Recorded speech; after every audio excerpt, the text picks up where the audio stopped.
Este día tenemos una nutrida participación.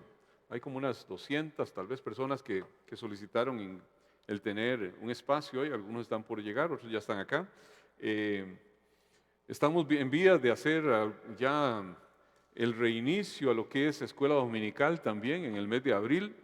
Eh, Hay gente que a veces tiene habilidades que desea poner al servicio del Señor, pues en este campo es un campo en el cual se necesitan muchas de esas habilidades dispuestas para servir a los niños.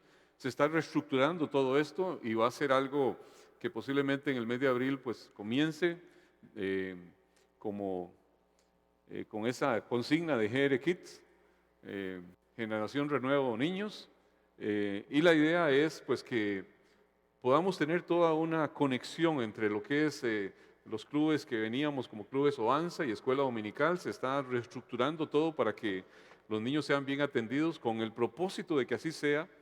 También se les va a pedir que los matriculen en el sentido de que los registren su venida el día que vienen, igual que usted viene un día como hoy, que igual registre el niño que viene, de qué edad es, para poder con tiempo previo poder ubicarlos en los diferentes grupos que les van a corresponder.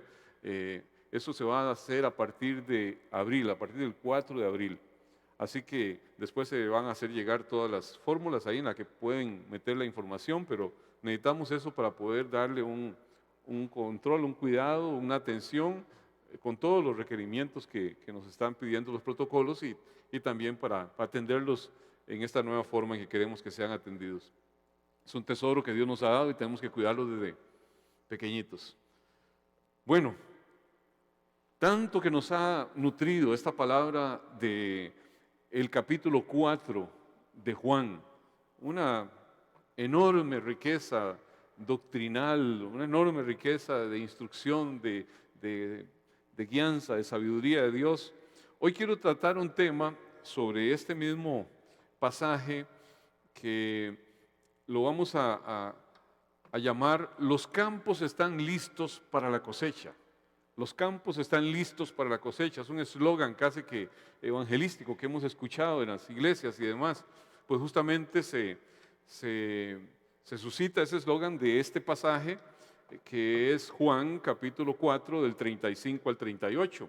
Aquí vamos a ver cómo una vez que se establece esta gran prioridad en la obra evangelística que el Señor hizo ver casi que despreciando alimento físico para Él mismo y haciendo ver dónde estaba realmente el verdadero alimento para Él, qué era lo que lo motivaba, qué era lo que lo nutría, hace ver ahí la oportunidad que en ese momento está allí en vivo y a todo color al frente de sus discípulos por un grupo de samaritanos que se aproximaba en ese momento justamente, y es lo que da cabida a la expresión de la palabra que vamos a leer. Dice Juan 4:35, ¿no decís vosotros, aún faltan 4 meses para que llegue la siega? He aquí os digo, alzad vuestros ojos y mirad los campos, porque ya están blancos para la siega. Y el que siega recibe salario y recoge fruto para vida eterna, para que el que siembra goce juntamente con el que siega. Porque en esto es verdadero el dicho, uno es el que siembra y otro es el que siega. Yo os he enviado a cegar lo que vosotros no sembrasteis.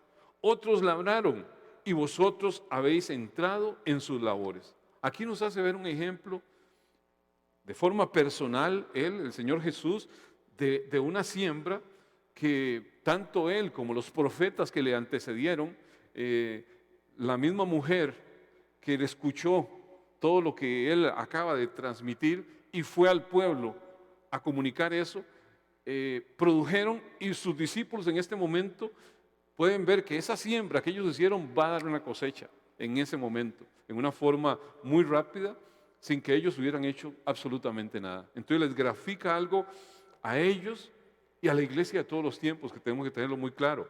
Aquí la prioridad que el propio Señor mostraba en esta urgencia de la tarea de salvación debía ser la misma que deben mostrar al final de cuentas todos los que somos llamados a ser sus colaboradores en cualquier lugar. Esta obra consiste en hablar la buena noticia, en expresar las buenas nuevas, y Cristo aquí lo que hace es comparar esto con una labranza, con una cosecha y una siembra. Normalmente la cosecha está lista y debe ser cosechada en ese momento, en un tiempo específico. Y nosotros debemos estar atentos a esto, a que si no se aprovecha en el tiempo específico, podría desaprovecharse, o más bien podría no lograrse todo el potencial que está allí servido en un momento dado. En condiciones normales, la no atención de una cosecha, si el agricultor no la atiende, pues sencillamente la pierde. Podemos nosotros estar perdiendo oportunidades de ser instrumentos en las manos del Señor para que el Señor obtenga una gran cosecha. Segunda de Corintios capítulo 6, verso 1 dice, en la Nueva Versión Internacional dice: nosotros, colaboradores de Dios, les rogamos que no reciban su gracia en vano. O sea, cada uno de nosotros ha recibido una gracia que dice: eres hijo de Dios, eres hija de Dios. No la reciba en vano, dice, porque Él dice: en el momento propicio te escuché y en el día de salvación te ayudé. O sea, eso fue porque Dios determinó algo específico para su vida, pero igual que lo ha determinado para su vida, lo ha determinado para la vida de otras personas. Entonces, hay un tiempo en ese plan de Dios, en esa economía de Dios, cuando el pecador está dispuesto a escuchar y responde en arrepentimiento. Hay momentos en que usted encuentra personas que prácticamente usted dice: Dios me la sirvió, Dios me la puso ahí como en bandeja, nada más es un asunto de ir y predicar. Hay un tiempo propicio, hay un tiempo oportuno, y aquí lo que está diciendo es: aquí es tiempo propicio, es tiempo oportuno, y usted y yo tenemos que saber una cosa: pero puedo dar tiempo hasta mañana, o tal vez pasado mañana, la otra semana le hablo. Por si hay más tiempo que vida. Algunos dicen eso. La Biblia dice otra cosa. La Biblia dice que hay algo que está por acabarse y que se va a acabar. Usted no sabe si se acaba hoy o se acaba mañana. Nadie puede contar que cuenta con el día de mañana. Tenemos el hoy. Tenemos lo que podemos hacer hoy. Vea lo que dice Juan capítulo 9, verso 4. Debemos llevar a cabo cuanto antes la tarea que nos encargó el que nos envió. Pronto viene la noche cuando nadie puede trabajar. Aquí claramente está dando la razón por la cual aquí a través de esta carta el apóstol Pablo hace ver su pasión. Él no sabía cuánto tiene. A veces pensamos: pero ya han pasado 2000 años. Bueno, pudiera ser que se acabe 2000 y tantos, 2021 años diríamos. Bueno, puede ser que hoy sea el último día de esos 2021. No sabemos. El asunto es que aquí lo que está diciendo: hay un tiempo en que la noche viene donde nadie va a poder trabajar. Y claramente la palabra tiene armonía en todo eso. Hay un momento en el cual el enemigo será desatado, y prácticamente es un tiempo en el cual nadie podrá predicar a nadie. Ya se va endureciendo la cosa, ya se va poniendo cuesta arriba, ya cada vez hay más apostasía, cada vez hay más hermetismo, pero llegará un momento donde esto cada vez se va a ir cerrando más. Aquí Pablo, en esa carta a los Corintios, ahí les está diciendo: es momento propicio de Dios, hoy es día de salvación. Así que, amados, no sabemos cuánto va a durar ese hoy, pero hoy es día de salvación. Si usted y yo estamos con vida, estamos aquí, estamos escuchando, hoy es día de salvación. A veces pensamos todo mucho en función a mi necesidad, y mucho de mi acercamiento al Señor es por mi necesidad, pero yo estoy en función a una necesidad, a un llamado de parte de Dios. Por eso estoy con vida, porque Dios pudo haberme salvado y me lleva a su presencia, pero me dejó aquí para un plan, para un propósito de Él. Así que mientras dure ese tiempo, ese día de salvación, debemos nosotros estar perseverantes y hacer su obra a tiempo y fuera de tiempo. De nuevo, el fin de ese momento nadie lo conoce, solo Dios lo sabe. Cuando se vaya a dar esa situación en la cual prácticamente será imposible predicarle a nadie. Pero bueno, de momento podemos hacerlo. Acuérdese que cuando dice la palabra que el enemigo fue atado, Satanás fue atado para no engañar más a las naciones. Por eso usted y la iglesia lleva todo este periodo de poder hablar la palabra, de poder predicar la palabra, de poder robar el botín al enemigo. Eso es lo que está haciendo la iglesia, pero habrá un momento donde no va a poder robarle nada cuando esta situación se dé. ¿Cuándo va a ser? Dios lo sabe, pero el asunto cada vez se aproxima más. Segunda de Timoteo 4:2 dice, que prediques la palabra, que instes a tiempo y fuera de tiempo, redarguye, reprende, exhorta con toda paciencia y doctrina, porque vendrán tiempos cuando no sufrirán la sana doctrina, sino que teniendo comezón de oír, se amontonarán maestros conforme a sus propias concupiscencias, y apartarán de la verdad el oído y se volverán a las fábulas. Pero tú sé sobrio en todo, soporta las aflicciones, haz obra evangelista, cumple tu ministerio. Habla de un tiempo donde va a haber comezón de oír nada más entretenimiento con enseñanzas que produzcan sensaciones agradables, que al final de cuentas dejen una opinión halagadora de que qué bien me sentí, qué bien me siento. Y amado, cuando yo oigo palabras y solo me siento bien yo y mi alma está halagada, y pareciera como que todo lo estoy haciendo muy bien. Y no era lo que producía cualquier profeta de Dios cuando hablaba. Inmediatamente era un compungir de corazón, era un llamado a hacer algún cambio.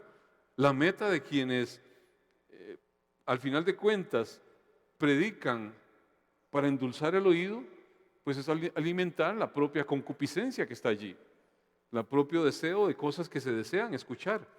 Ese es el problema de la predicación temática muchas veces, cuando estamos hablando de lo que no es meramente el corrido de la palabra, sino cosas que a mí me interesan porque tengo algún propósito, porque es lo que me gusta. Y bajo esas condiciones, muchas veces los oyentes pueden dictar lo que se debe predicar o lo que se quiere escuchar. Y lo peor sería que quien predica, predique lo que todo el mundo le dice que tiene que predicar. Qué terrible, ¿verdad? Verse en una situación de esas. El Señor nunca ha actuado así para con su pueblo, siempre le ha dicho lo que tiene que decir, sea algo que le cause un retumbar en el oído o sea algo agradable. No sé necesariamente todo tiene que ser exhortación de golpe, sino hay cosas que simplemente es endulzar. Yo les pregunto, este tiempo en el cual se amontonan mucha gente con comezón de oír, con el deseo de escuchar eh, su propia musiquita, ¿es un tiempo que ya se está dando o se va a dar? ¿Cómo lo ven ustedes? Yo pienso que no hay ni siquiera que hacer una encuesta para ver cuál sería el criterio general. Hay toda una inclinación a favorecer la mercadotecnia evangelística. Y entonces al final es todo un asunto de mercadotecnia, es todo un asunto de ver cómo movemos. Y Dios libre, no trate esa palabra porque la gente se pone media espesita, media chúcara, y a lo mejor lo dejan solo, pastor. Cuando yo decidí este cambio y empezar a hablar la palabra tal y como estamos predicando, digo, Señor, aunque me quede solo, si he de predicar solamente tu palabra y la gente quiera oír otra cosa, es tu pueblo, Señor, traerás a tu pueblo. Y hemos visto toda una renovación muy bonita, y Dios está haciendo cosas muy lindas y oímos comentarios muy hermosos, porque al final de cuentas lo que nos interesa es ser consecuentes con la palabra del Señor y que se predique la palabra del Señor. Así que aquí vamos a ver qué es versículo a versículo lo que está queriéndonos hacer ver el Señor. Siempre leemos en una versión y luego en otra, vamos viendo cada uno de los versículos. Aquí el primer versículo que trata esto es el versículo 31, la Nueva Traducción Viviente dice así: ustedes conocen el dicho, hay 4 meses entre la siembra y la cosecha, pero yo les digo, despierten y miren a su alrededor, los campos ya están listos para la cosecha. Aquí no había necesidad de esperar, según lo que el Señor hacía ver, 4 meses para porque esos campos espirituales de alguna manera estaban listos ya. Era lo que el Señor estaba haciendo ver. Y los discípulos solo debían aquí alzar los ojos y apercibirse de un gran número de samaritanos que fueron convocados por el testimonio de aquella mujer que fue a predicar a su aldea y que venían a escuchar al Señor.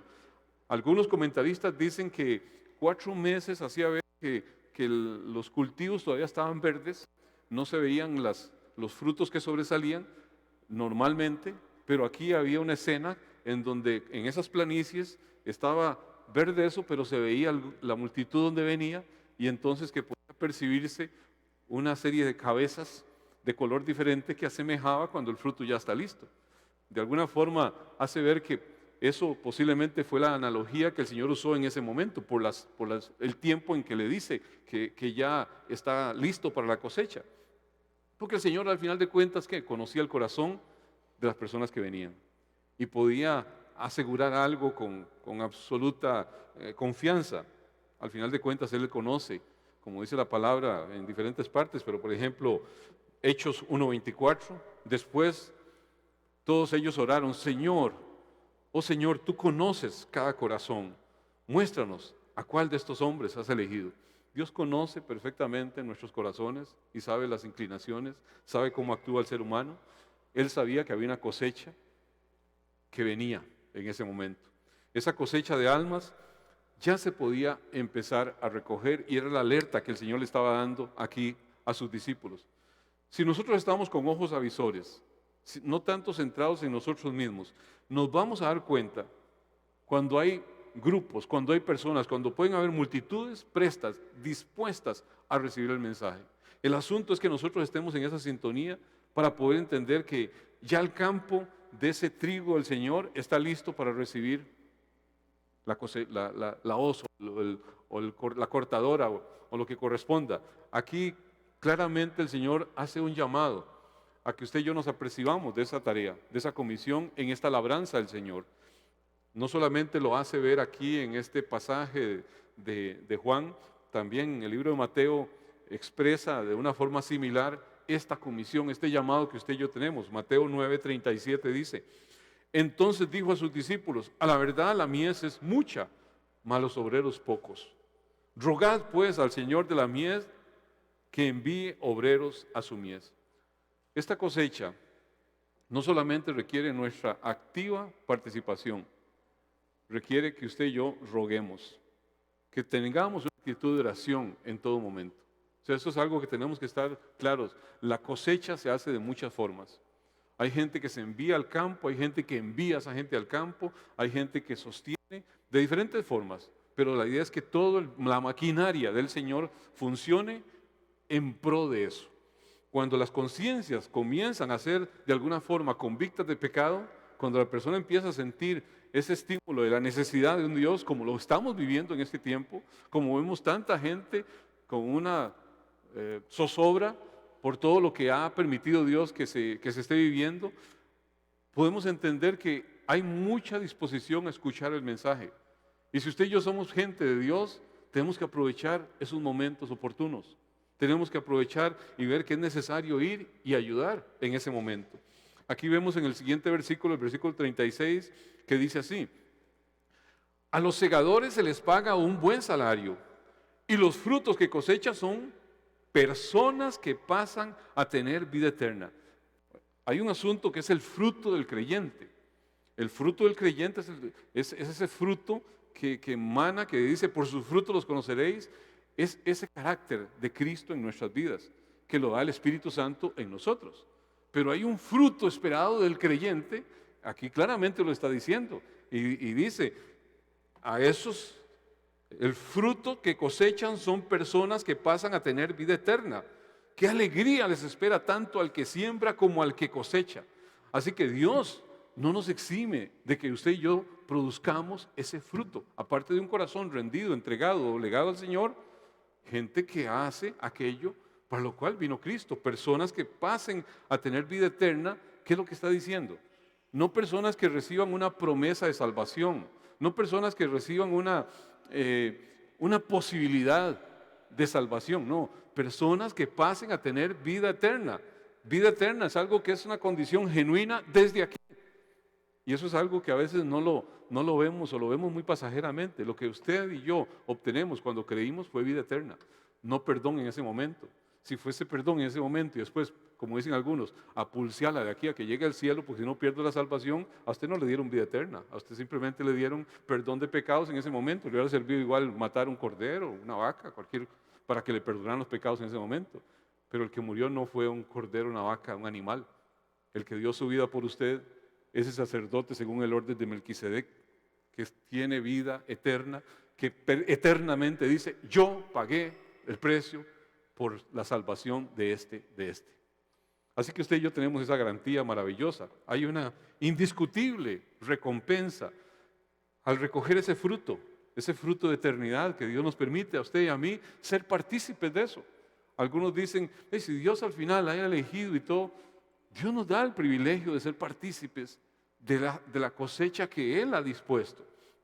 Lucas 15:7 dice, de la misma manera hay más alegría en el cielo por un pecador perdido que se arrepiente y regresa a Dios que por 99 justos que no se extraviaron. Yo les pregunto, ¿hay alguien en esta tierra que no se haya extraviado? ¿Que no requiera un Salvador? Aquí era una expresión de alguna forma irónica, porque Israel había descuidado su llamado de ser luz. Y ellos se consideraban justos que no necesitaban arrepentimiento, simplemente eran de la descendencia de Abraham y por lo tanto entraban con pase VIP y no tenían necesidad de nada. Sencillamente ya su genealogía le daba la condición. Y amados, eso es terrible cuando una persona piensa que puede vivir como le dé la gana, porque de por sí va para el cielo.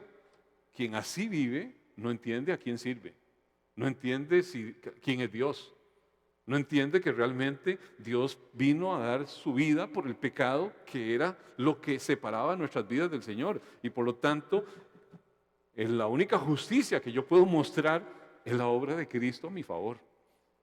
Y poder decir, Señor, por tu gracia, por tu favor.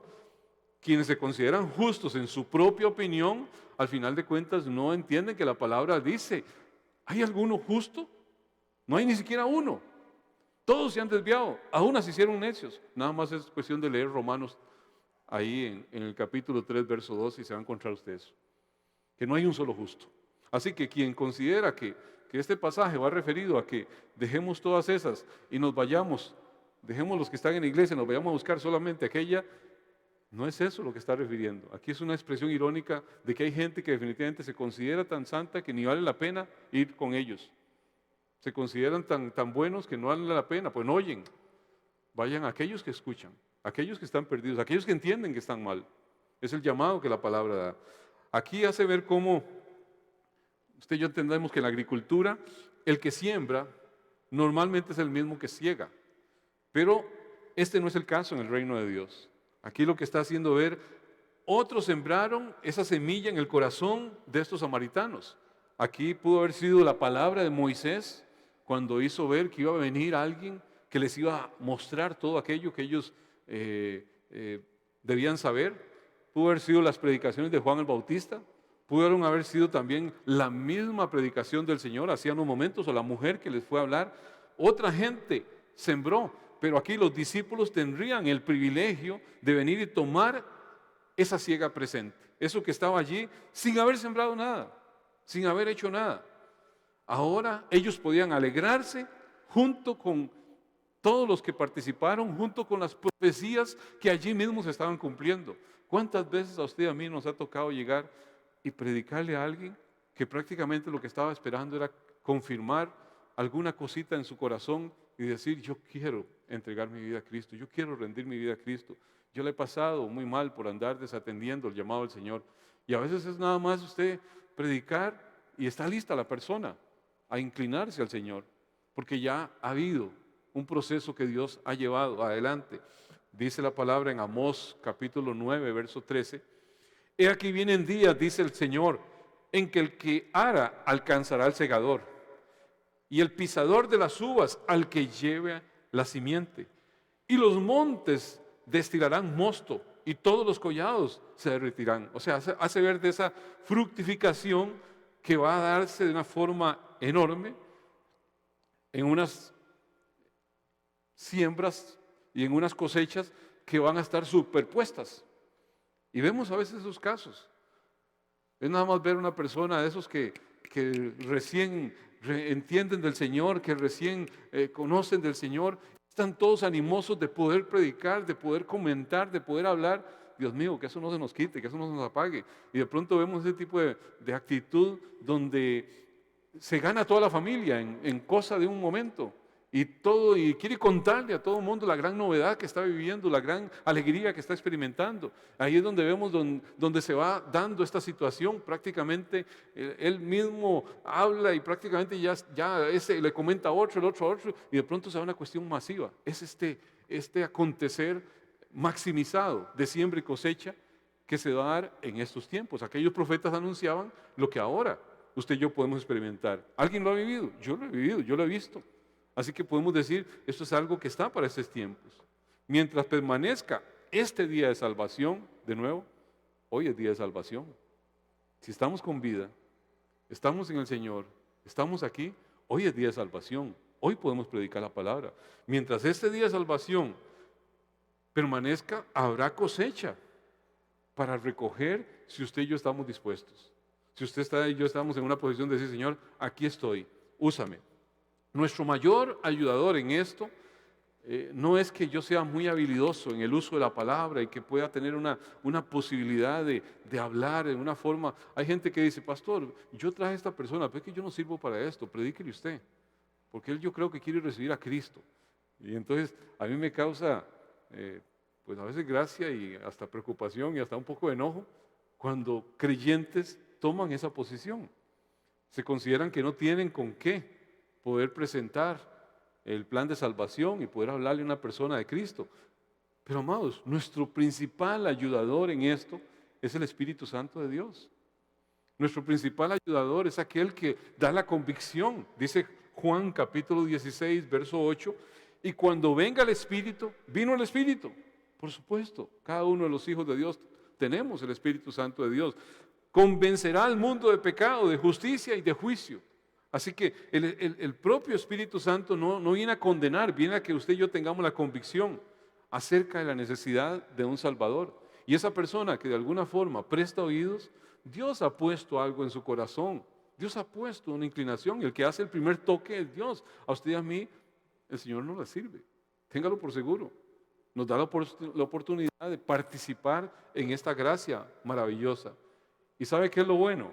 Que ningún colaborador de Cristo podrá quejarse al final de que el Señor es mala paga.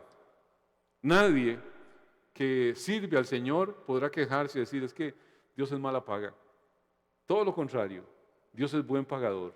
Y eso tenemos que tenerlo claro. Debemos saber que no está el asunto en el éxito que yo pueda pensar tener para mí mismo, esperar un éxito personal y que me vean en un gran nivel, en un gran reconocimiento, sino aquí, como ministro del Señor, tengo que tener claro que lo importante es el fruto que va a haber, y esto es algo que debe constituir al final de cuentas nuestro mayor gozo, nuestro mayor anhelo, deleite, el ser un obrero diligente que hace aquello que Dios le ha llamado. Saber que su trabajo al final de cuentas tiene por objeto ¿qué? Ni más ni menos que la salvación de almas.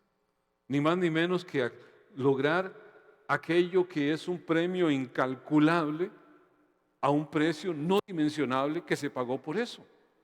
Y a usted y a mí nos permiten ser parte de eso. El problema es que cuando hemos escuchado mucho un evangelio antropocéntrico, o sea, un evangelio en función al bienestar humano, hacemos a un lado el verdadero evangelio que es cristocéntrico, que es un evangelio en función a los planes de Dios, en función al propósito de Dios. Y entonces, casi siempre se toma la conclusión, ¿y yo qué obtengo de esto? Qué pereza, a mí no me gusta eso. No, yo no sirvo para hablarle a nadie. Y de pronto lo vemos en función a qué me sirve, qué me gusta, qué me agrada, y no qué le agrada, qué le gusta y por qué existo. Y amados, eso es un desacato terrible. Y eso desgraciadamente, amados, se ha metido en la iglesia con un evangelio errado, que va en función a bendecido, prosperado y en victoria. Y me salvo yo y que se mueran los feos o los malos. Que yo viva bien y allá cada quien vea cómo le hace. Y no es el evangelio que Dios quiere que usted y yo seamos los llamados a difundir. Que vivamos ciertamente como pueblo del Señor, lleno de gozo, lleno de alegría, pero sabiendo que hoy es día de salvación, hoy es tiempo oportuno, hoy hay una gracia especial de Dios, no sabemos para quién, pero Dios te puede estar presentando a esa persona que tal vez te resulta incómoda, pero esa persona necesita escuchar el mensaje de viva voz de un hijo, una hija de Dios, que pueda decirle lo que Cristo Jesús hizo a su favor. Primera de Pedro 1:18 dice: sabiendo que fuisteis rescatados de vuestra vana manera de vivir, la cual recibisteis de vuestros padres, no con cosas corruptibles como oro o plata, sino con la sangre preciosa de Cristo, como de un cordero sin mancha y sin contaminación. Aquí está aludiendo a ese precio pagado para comprar la libertad de todos aquellos que estaban bajo una condición de servidumbre, bajo una condición de pecado, bajo una condición de maldición, bajo la ley. ¿Cuánta gente no vive en esa situación pensando, Dios mío, ¿y cuándo? ¿Y si esto? ¿Y si aquello? Hay gente que no vive, hay gente que agoniza todos los días. Yo me he encontrado personas aún creyentes, aún cristianos evangélicos, que, amados, no tienen un entendimiento de la soberanía de Dios. Viven una zozobra permanente y sienten que el mundo se les acaba en cualquier momento y andan prácticamente como una gelatina. Andan en un temblor de todo lo que puede acontecer. Su alma está en una zozobra oyendo lo que el mundo dice y no lo que la palabra de Dios dice. Y no confiados en el Señor, el cual pagó un precio de una magnitud, la propia sangre de su Hijo fue la que dio el Dios Padre para rescatarnos de esta condición vana, de esta condición en la que estamos. Y mucha gente vive en esa condición. ¿Qué hemos hecho nosotros? ¿Qué estamos haciendo nosotros en función a que eso cambie en nuestra forma de conducirnos para un mundo que vive así? Yo podría decir, bueno, hemos sudado la gota gorda. Yo prediqué y me pegaron más de un puertazo. Yo hablé y viera que me eché más de un enemigo.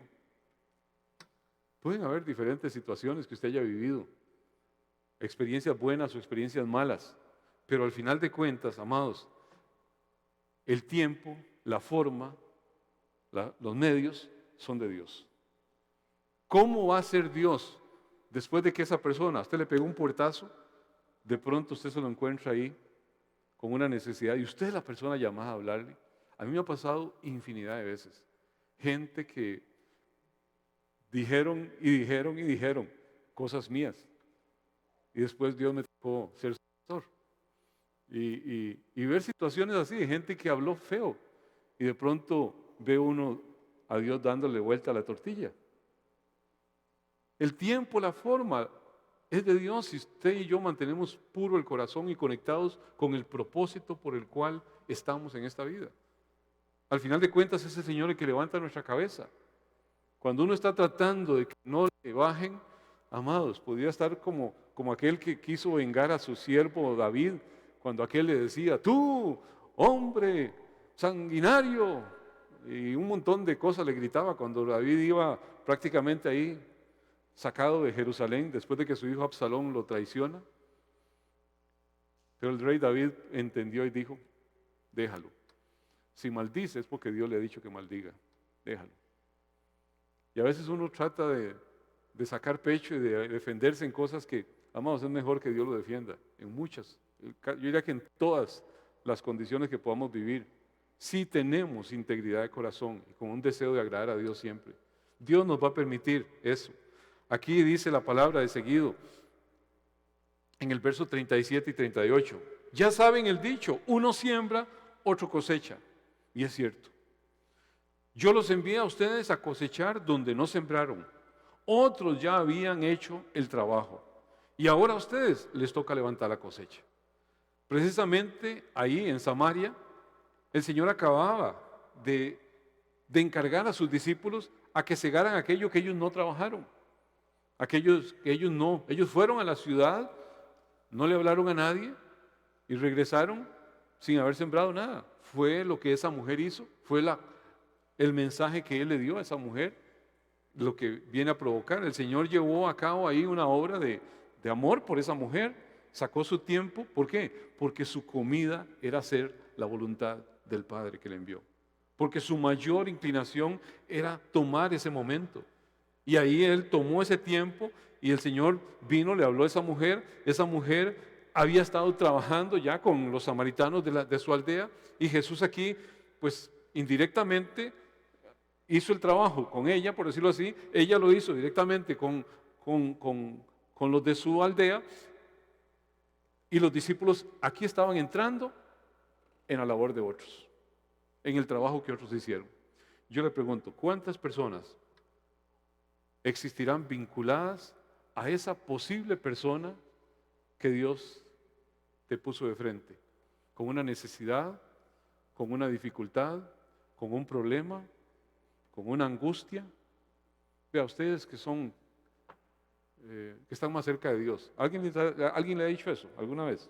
A ustedes que Dios los oye, ¿alguien le ha dicho eso? Yo pienso que a todos, si somos, ustedes van a encontrar eso cada rato. Ustedes que oran más, que conocen más la Biblia, son oportunidades. Están apelando a alguien que indirectamente están reconociendo, usted tiene una conexión que yo no tengo. Usted me puede ayudar. Y amados, son oportunidades. ¿Qué habrá detrás de esa persona? Pudiéramos tener a un Pablo ahí, alguien que yo no le veo mayor. Vea usted, el Señor se quedó en un pozo y le habló a una mujer. Ya venía una enorme cosecha.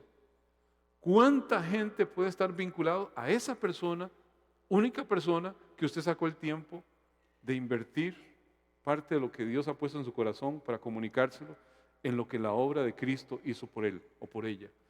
Y que en ese momento de angustia hay una solución. Y no es venir a la iglesia nada más. Hay una solución en Cristo Jesús.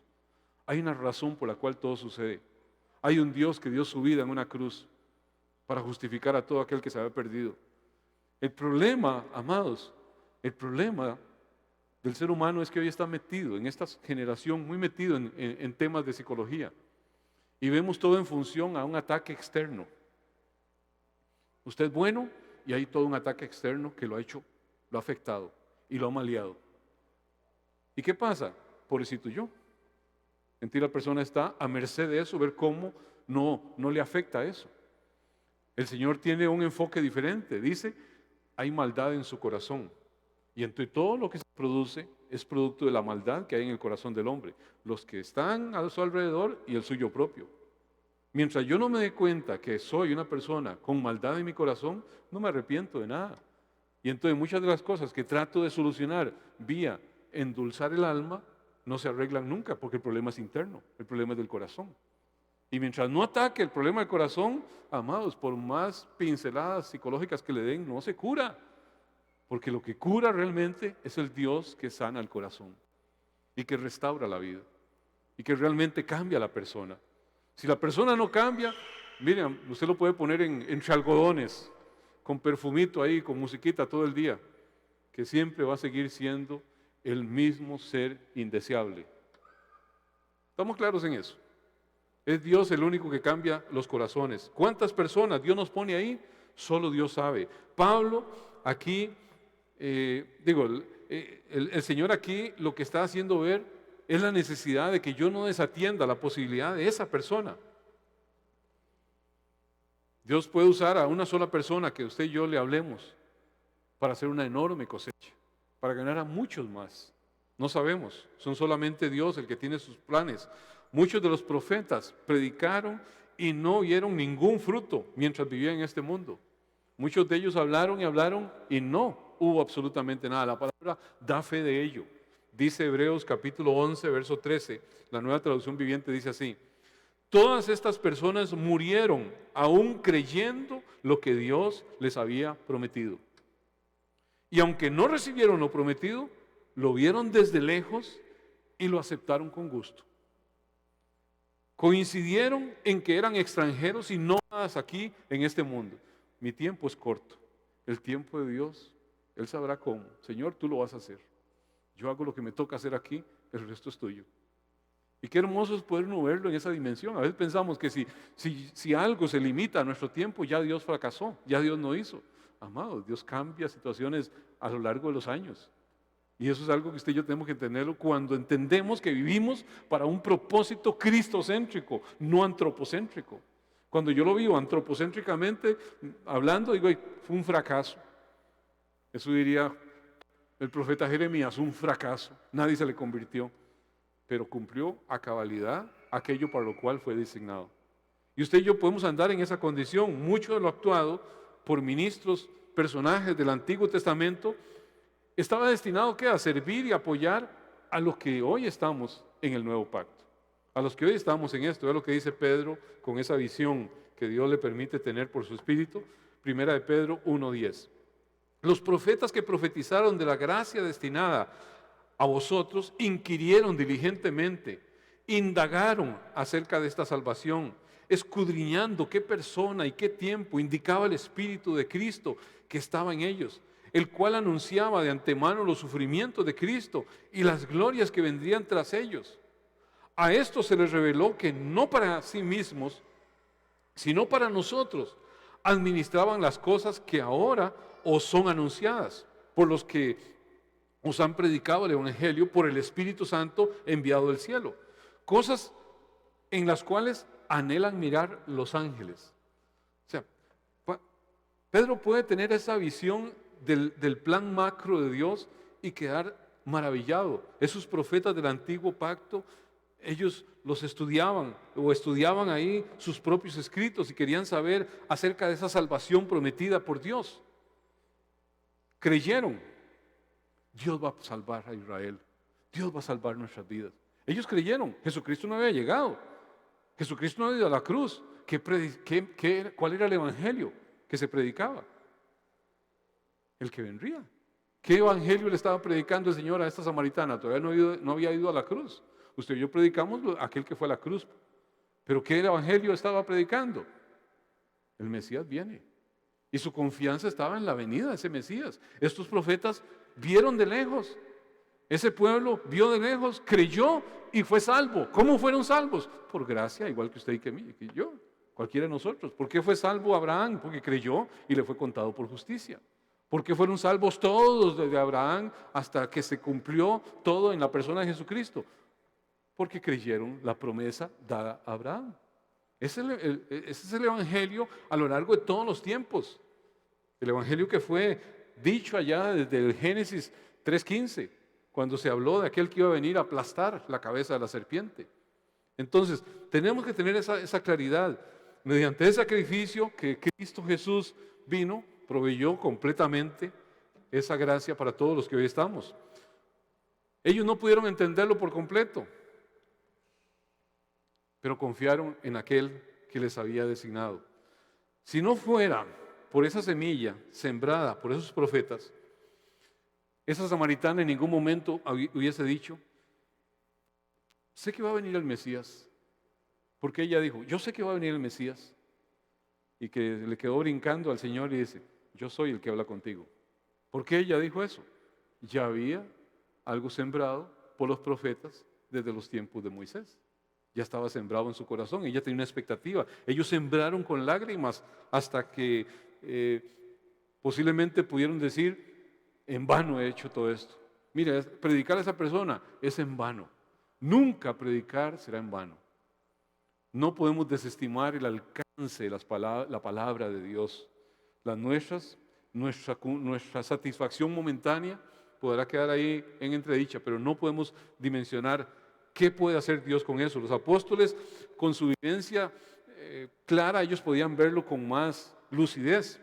1 Corintios 2:14 dice, mas a Dios gracias, el cual nos lleva siempre de triunfo en triunfo en Cristo Jesús. Y por medio de nosotros manifiesta en todo lugar el loor de su conocimiento. Ellos tenían la vivencia de lo que fue Cristo Jesús, su obra consumada, y poder conectar todo el Antiguo Testamento con toda esa vivencia en ese momento. Un mensaje riquísimo que podían transmitir en ese momento. Era el que contaban los apóstoles y por el cual pudieron darnos todo ese bagaje de instrucción.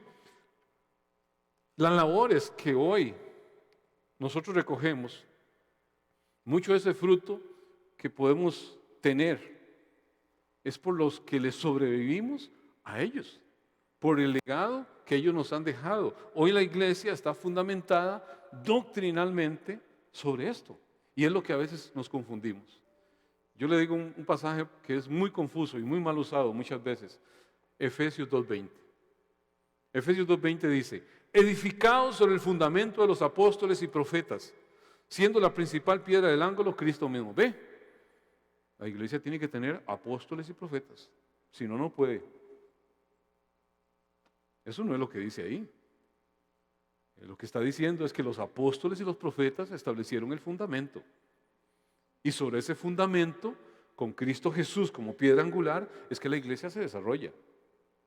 Ese fundamento, usted no pone un fundamento en el tercer piso, en el cuarto piso, usted pone un fundamento en la base misma. Entonces la iglesia, desde que la instituye el Señor, está fundamentada sobre esa base que dieron apóstoles, profetas del antiguo pacto y apóstoles del nuevo pacto.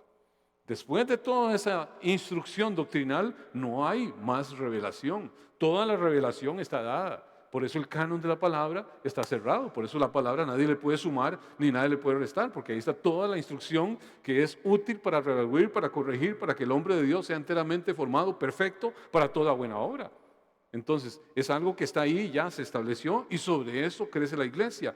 A pesar de la gran importancia, el fundamento no era la persona, yo tengo que tenerlo claro, era la obra de ellos mismos.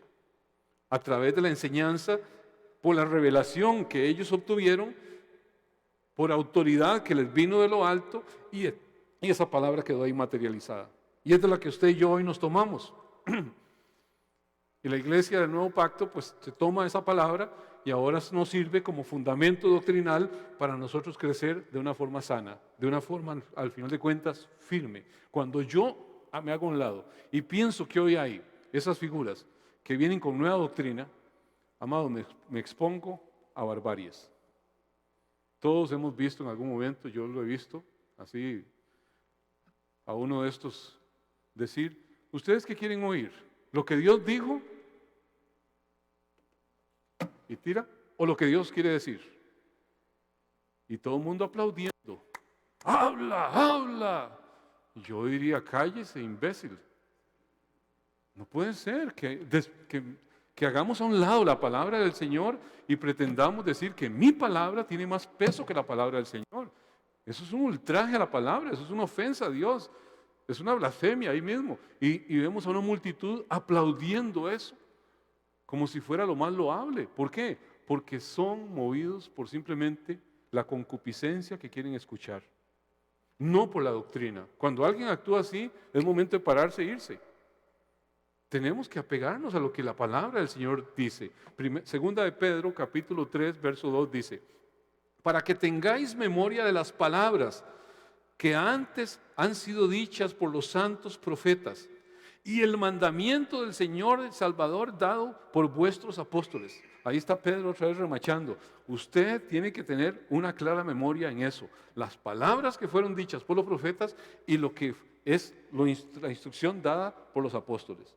Ahí está, esa es la palabra de Dios que fue escrita, que está allí y que usted y yo tenemos que tomar conciencia de la importancia de ser gente que caminamos confiadamente en esa instrucción. Dios no ha improvisado nada, amados. Dios no ha improvisado nada y es un privilegio el que usted y yo tenemos hoy de participar en la cosecha. No sabemos cuánto se va a extender estos últimos tiempos. Nadie puede decirlo, yo no puedo decirlo, pero hay algo que yo sí puedo decirles. Los campos están listos para la siega. Mientras hoy sea día de salvación, hoy es tiempo propicio, hoy es tiempo oportuno. Yo les invito, amados, a que no desatendamos el llamado que el Señor está dando aquí a sus discípulos en ese momento, pero a los discípulos de todos los tiempos.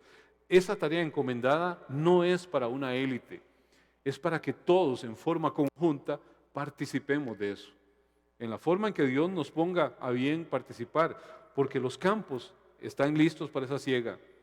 De nuevo, hoy es tiempo propicio, hoy es día de salvación. No sabemos si el hoy llega mañana, pero hoy es hoy. Yo le animo a que mientras este hoy exista, todos y cada uno de nosotros tengamos como único propósito, como único deseo en nuestra vida, es querer hacer aquello que es la voluntad de Dios. ¿Qué es lo único que usted quiere? ¿Qué es lo único que realmente motiva al corazón humano? Creo que hay un cántico en torno a eso, amados, de la alabanza. Si pudiéramos venir y poder con un cántico conectarnos con este sentir y decirle, Señor, yo lo único que quiero es adorarte. ¿Qué es adorar? Servir. Yo lo único que quiero es hacer tu voluntad, Señor. Yo lo único que quiero es que este corazón deje de ser un corazón egoísta y se convierta en un corazón que tú dominas, que tiene dueño, que se llama Jesucristo. Que Dios nos permita, amados, cuando usted y yo ponemos este corazón en su reino, en su justicia, téngalo por seguro que todo lo que nos preocupa deja de preocuparnos. Porque Él dice claramente, cada el reino de Dios, su justicia y todo lo demás será añadido. ¿Usted lo cree? Yo lo creo porque así lo dice el Señor. Así que digámosle al Señor que demude nuestro corazón mediante un cántico y lo adoramos a Él. Padre, hoy nos inclinamos ante ti. Hoy nos rendimos ante ti, Señor. Oramos por esa transformación de nuestro corazón, de nuestras motivaciones, de nuestros deseos.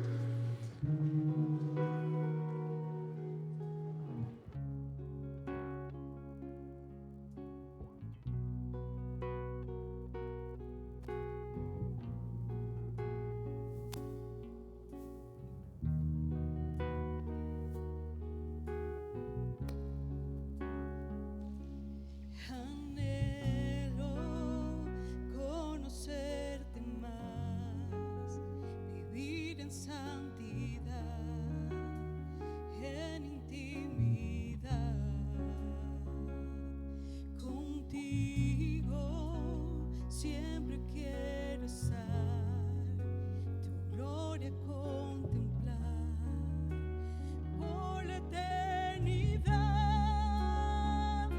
Lo único que quiero es adorarte, lo único que quiero es adorarte. Vengo a tus pies para entregar mi corazón.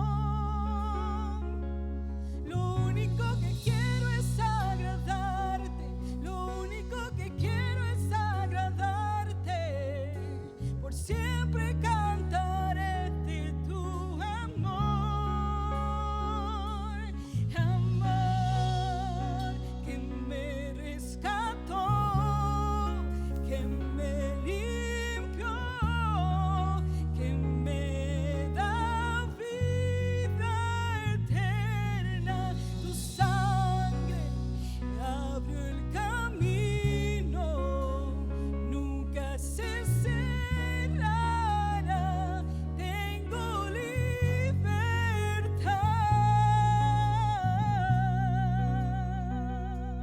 Anhelo conocerte más, vivir en santidad, en intimidad.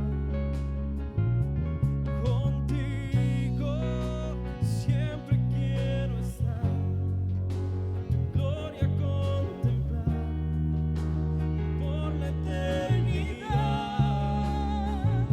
Lo único que quiero es adorarte, lo único que quiero es adorarte. Vengo a tus pies para entregar mi corazón. Lo único que quiero es agradarte, lo único que quiero es agradarte.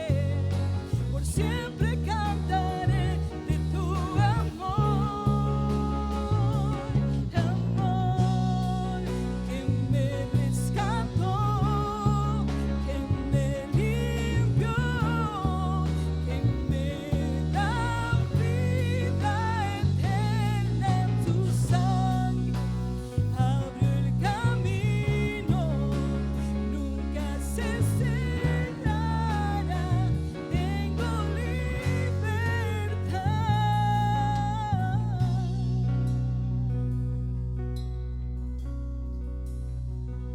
Lo único que quiero es adorarte, lo único que quiero es adorarte.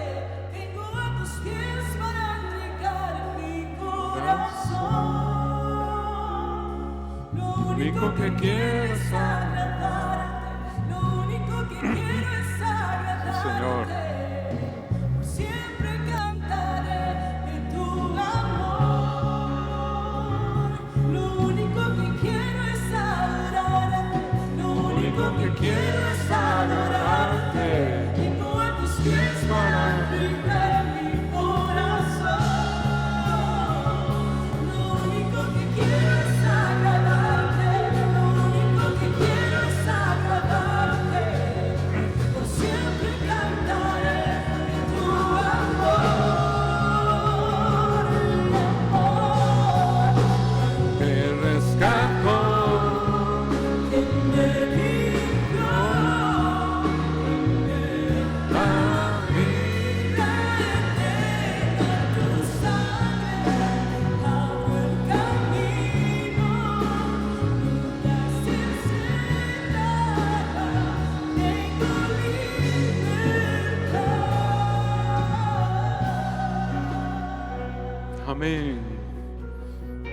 Amén.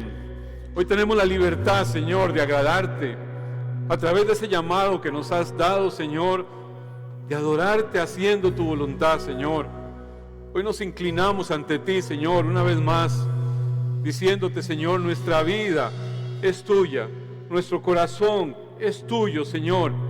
Perdónanos cuando hemos tenido un pensamiento más, Señor, en función a nuestros propios planes, proyectos, deseos, anhelos, Señor, y hemos descuidado, Dios, el llamamiento tuyo, Señor, la vehemencia de tu palabra, aquello que nos haces ver a través de tu palabra, Señor, que motiva el actuar tuyo, Señor, cuando consideras que antes que el alimento está hacer la voluntad del Padre que te envió.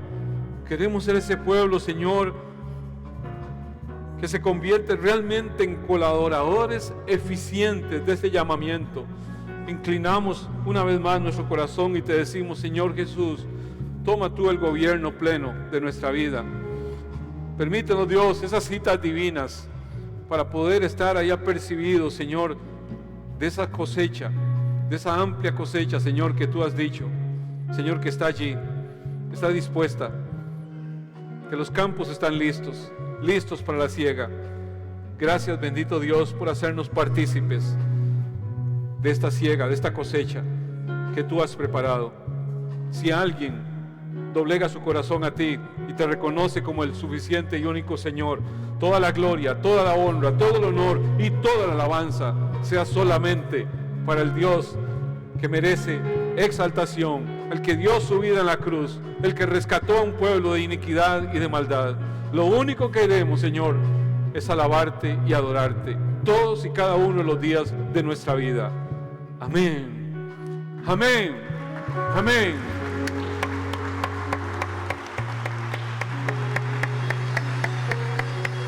Amén. Amén. Amén. Amados, que Dios demude nuestro corazón y nos ponga urgencia por lo que para Él es urgente.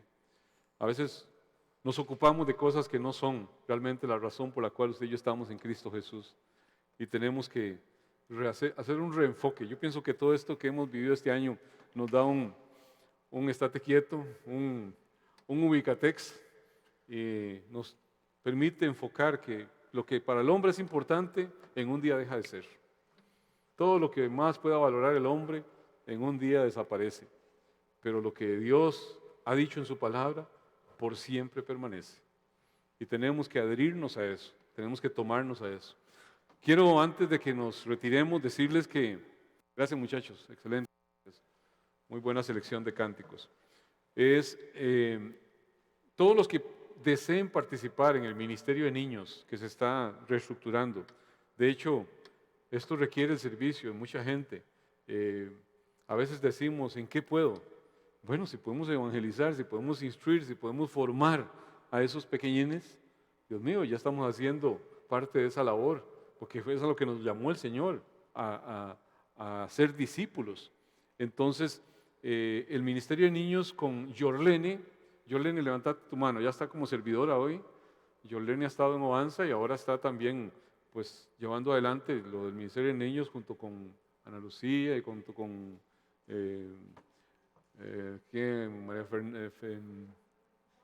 Fabiola, ya se me cruzaron los cables. Fabi está tan metida en tantas cosas que, y bueno, y todo un grupo que se ha ido sumando. Usted está invitada o invitado si quiere ser parte de esto. Oportunidad de servir hay. Se les quiere pedir que cuando matriculen, por decirlo así, bueno, inscriban niños que van a venir a partir de ese 4 de abril para ser parte de escuela dominical, son los que son mayores de 4 años. O sea, los que pueden estar solitos allí con su maestra, que se queden, que no necesiten que la mamá esté ahí, porque a veces nos ha convertido que es imposible prácticamente cuando están todas las mamás con una maestra dando clases, porque son un montón de pequeñitos. Entonces, por eso hemos querido partir de 4 años en adelante. La idea es que, bueno, se está reestructurando para hacerlo bien en el sentido no solamente de seguridad por el tiempo que estamos, sino en una reestructuración en la forma en que se va a plantear la escuela. Maynito ha estado colaborando mucho con ellas en la parte teológica y creemos que va a ser un relanzamiento muy, muy bueno. Así que los que están en casa, algunos que no vienen por el tema de los niños, pues bueno, ya tienen opción para los niños, pues son bienvenidos esos padres. Y todos cuidándonos, por lo menos de aquí a que todo esto se normalice en un 100%, pues cuidándonos unos a otros. De eso se trata. Que Dios al final de cuentas tiene la última palabra, pero a mí nos toca hacer lo que las autoridades nos dicen. Hay mucha gente con una línea conspirativa y todo y desconfía de todo el mundo. Yo en esto no veo algo más allá que simplemente les ha tocado hacer lo que les ha tocado hacer en este tiempo. Quiero que oremos antes de retirarnos por nuestro amado hermano Rodolfo Chacón. Está con COVID, hospitalizado, tuvo un problema ya de tipo respiratorio, bajó bastante su saturación de oxígeno, entonces lo llevaron para tenerlo no con ventilador, pero sí con oxígeno. Ayer lo llevaron. Entonces, para que estemos orando por él, bueno, su familia está aislada de momento. En esto hay que andar con cuidado, como le digo. A algunos les afecta, a otros no les afecta. A algunos una gripecilla, a otros sí les da más fuerte, pero el asunto es estar cuidándonos. ¿De acuerdo? Entonces vamos a orar por ellos. Padre, también el hermano Giovanni, el esposo de doña Iris, la mamá de Gil, está también afectado. Padre, hoy nos ponemos de acuerdo sobre cada una de estas personas, Señor, que conocemos, que están con esta afectación, orando, Dios, para que tú tomes control de sus vidas y que, Señor, les permitas a ellos y a sus familias mantenerse en paz, Señor, sobrellevando este tiempo, esta dificultad, y puedan decir grandes cosas ha hecho Dios conmigo y estamos alegres. Hoy nos ponemos de acuerdo aquí como iglesia, Señor, dice tu palabra que la oración del justo puede mucho. Oramos, Señor, para que tú te glorifiques en sus vidas. Señor, haz en ellos aquello que más honra y gloria dé a tu santo y bendito nombre. Te lo pedimos, Padre, en el nombre de Jesucristo, y te damos desde ya toda la gloria, toda la honra, todo el honor y toda la alabanza. Amén. No sé si alguien está cumpliendo años, a veces lo hacemos y no. ¿Hay algún cumpleañero o cumpleañera que quiera que le bendigamos? Si alguno está, se pone en pie y oramos por usted. No. La otra semana, Sarita. Bueno, vamos a hacer la oración final, darle gracias a Dios. Padre, gracias damos por tu gran amor, por tu misericordia, por tu palabra, Señor, que es lámpara a nuestros pies, que es lumbrera a nuestro camino, que define realmente, Señor, lo que es importante. Hoy queremos ser ese pueblo, Señor, que atesora tu palabra, no como una instrucción allí solamente de entendimiento intelectual, sino como una instrucción en el corazón de acatamiento. Padre, permítenos tener esas citas divinas en las cuales podamos ser personas consecuentes con lo que tú nos muestras en tu palabra. Hoy, Señor, bendigo a este pueblo, que tú nos permites estar aquí reunidos en tu nombre, Señor, conforme a tu palabra, cuando dijiste, así bendecirás a mis hijos. Declararás mi nombre sobre ellos y yo los bendeciré. Que el Señor Dios del cielo y de la tierra te bendiga y te guarde. Que ese buen Dios haga resplandecer su rostro sobre ti y tenga de ti misericordia. Que ese buen Dios alce sobre ti su rostro, llene tu vida, llene tu casa, llene tu corazón de paz. En el nombre del Dios Padre, del Dios Hijo y del Dios Espíritu Santo. Al único y soberano Dios rendimos hoy y siempre gloria, honor y alabanza. A Él sea exaltado por siempre.